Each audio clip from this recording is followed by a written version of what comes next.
What's up guys, it's Mohammed here. First up, I'll just start by apologising for being a bit late with the video again. As most of you know, I'm a little bit busy at the moment. I must admit, a lot of that has been down to playing quite a bit of golf, but I've also got a wedding coming up in 2 weeks' time.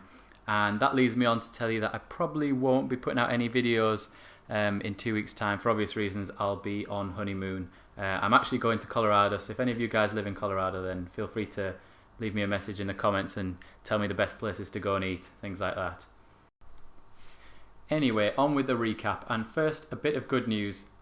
Victory for the midweek crew against Forgotten Gods, and a close victory as well, 33-31. We found that these midweek wars been pretty close actually. They're usually quite exciting to watch. Unfortunately, I don't really take part in many of them at the moment, but they're pretty interesting to watch. And against a good opponent, quite even numbers of town halls, particularly in terms of town hall 10s. But the usual decisive factor, and here it is again, more 3 stars from RazeInfinity, so great job guys, some really good attacks. Interestingly though, this clan did actually put in quite a high damage percentage, but they just couldn't quite turn them all into 3-star attacks. A quick glance at the clan perk level shows we're not far off now, and we've had a few more wars since then, so not long to go. Keep up the good work guys. Moving on now to the war that we're actually recapping in this video, and that is the one with Red Dragons.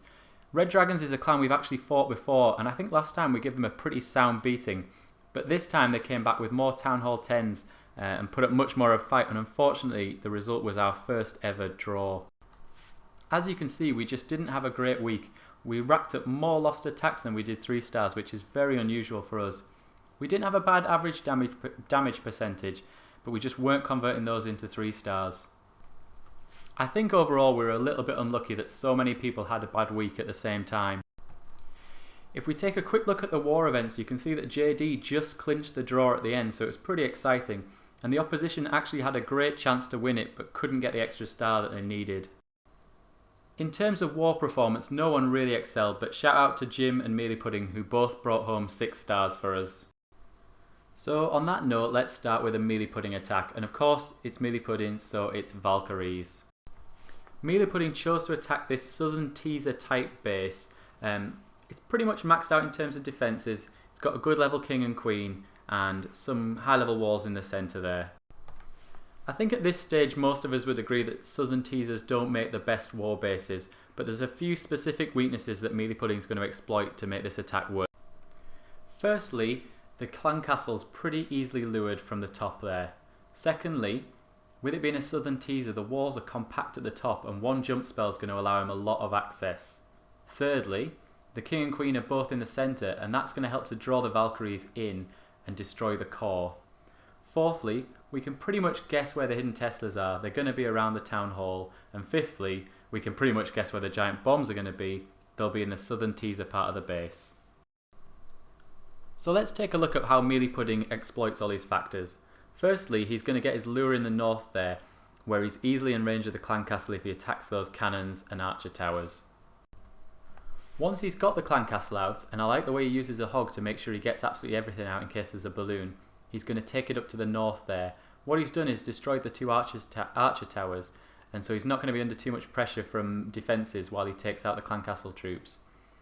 Whether or not you take out the clan castle troops, I guess depends on whether you think you've got enough time to do it. A lure is usually the safer option, but sometimes obviously if it's quite a big or difficult base you might want to use a lightning spell to save you a little bit of time.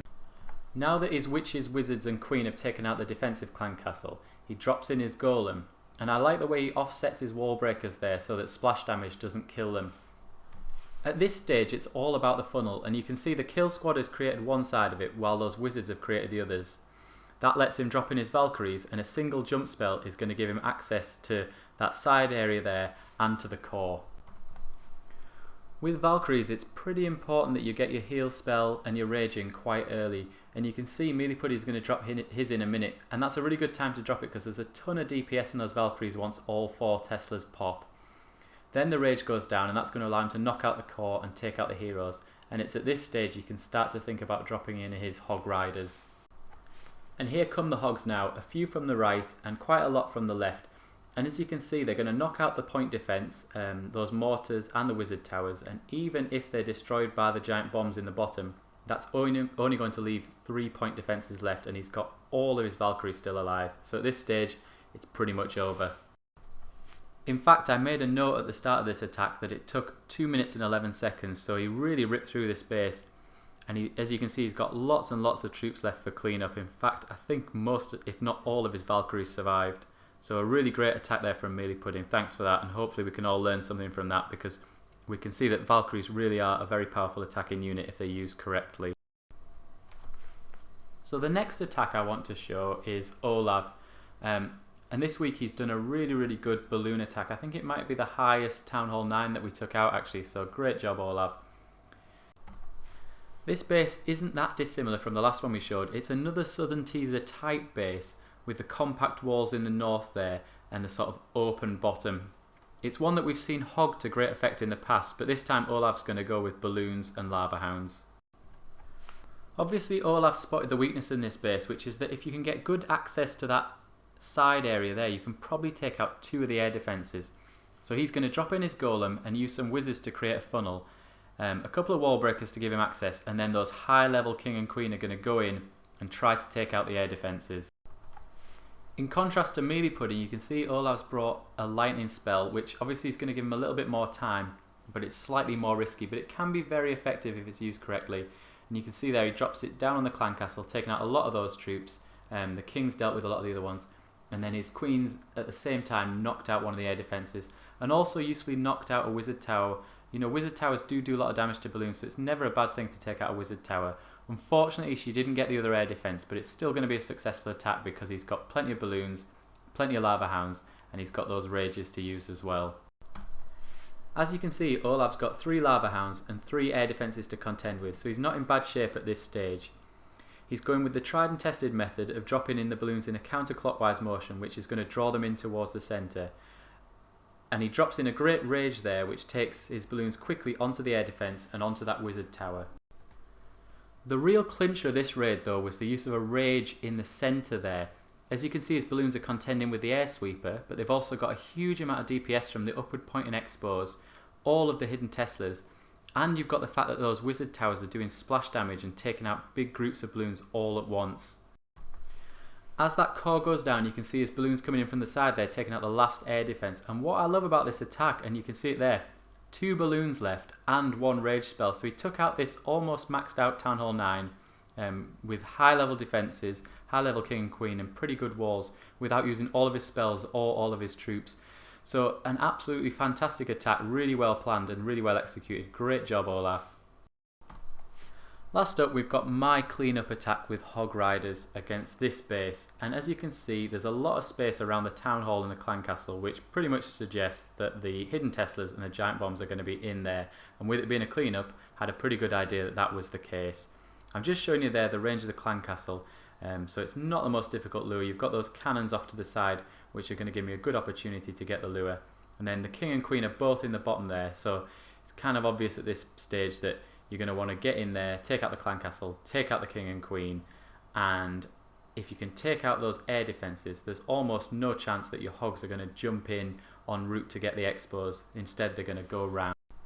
So the basic premise of the attack was that if I could take out the clan castle, the king and queen, and send the hogs down either side, then they were going to path round to the expos, up to the wizard towers, and there was really no chance of them heading over the giant bombs. So you can see it's a pretty big kill squad.